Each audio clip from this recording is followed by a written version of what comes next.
Hello and welcome to the channel. Today I'll be reading a story called Orientation. Welcome to Rose Hall Great House, Jamaica's largest and most beautiful plantation. Or rather, it used to be.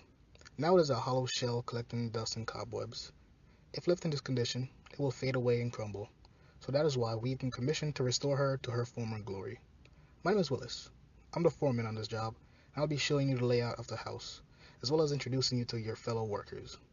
Now, the foundation and framework were made of stone, and it's still reasonably sound. The real challenge here comes from refurbishing the interior. Follow me now and I'll show you what I mean. As you can see, most of the walls are ripe with mold, but they aren't rotting from the inside out. This means we could just cover it up with wallpaper. No big deal, no one's gonna notice.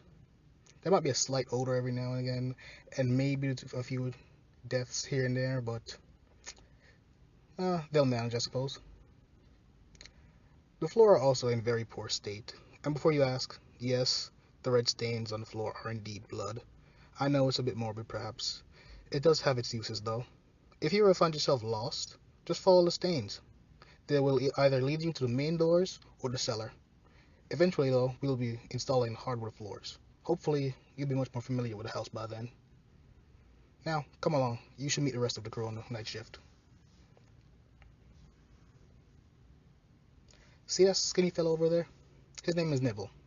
Do your best to avoid him. Not that he's unfriendly or anything, it's just that he happens to be possessed at the moment. We don't really know what he's possessed by, so to speak. Some men say that it's the White Witch, Annie Palmer.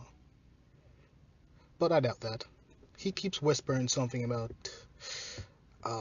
old gods, deep one, I don't even know. Cthulhu, Cthulhu, something like that. Whatever the case is, it keeps him working non-stop, all day, all night. We've been quite fortunate to have him. He's been like that for the past 2 weeks now.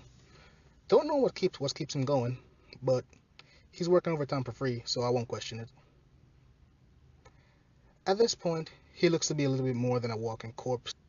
The man and I even have a little bet going to see who can guess when he drops dead first. Feel free to place a bet if you're interested. Oh, and don't worry, I'm sure the same thing won't happen to you.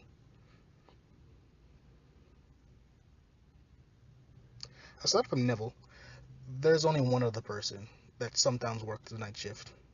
That would be Eustace. Now, to put it simply, he's a writer.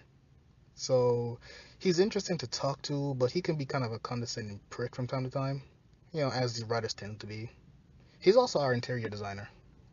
He prefers to work during the night shift when there are less people. Claims it gives him more artistic vision or something like that. Really, he's probably just investigating the stories of hauntings for the book he's writing, though. If he's half as good as he claims, then the book should be interesting.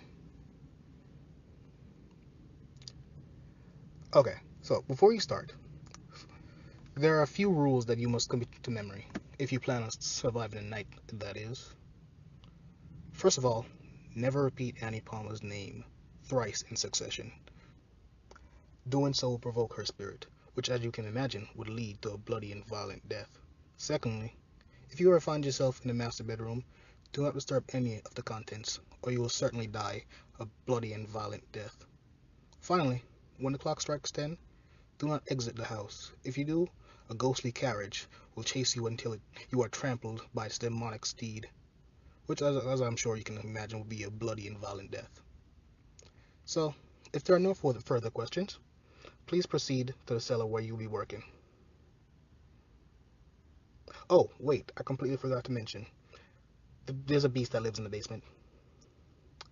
It usually leaves people alone, but I suppose you should take the shotgun just in case. It won't kill it, but it might knock it out long enough for you to work. Just keep an eye out. It's crafty. Tends to play dead on occasions. So, if there's nothing else, I believe in you to your work.